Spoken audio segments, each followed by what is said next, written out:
ভালো করে কান খুলে শুনে নিন। যারা বাড়িতে ঠাকুরের পুজো করেন, সে লক্ষ্মী ঠাকুর হোক, কালী ঠাকুর হোক, যে যার পুজো করেন, তো বাড়িতে তিনটে পাপ কাজ কোনো সময় করবেন না। কি কি তিনটে পাপ কাজ? কোনো সময় কুঁড়ি ফুল তুলে ঠাকুরকে দেবেন না।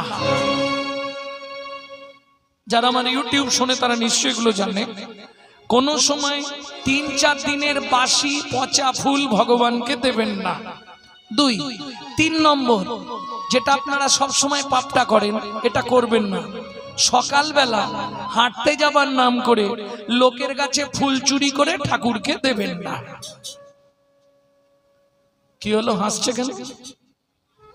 মানে যারা করে তারা হাসছে নাকি? হ্যাঁ, এ পাপ হয়। কোথায় বলা আছে? ব্রহ্মবৈবর্ত পুরাণে বলা আছে, শ্রীমদ্ ভাগবতের ৫ম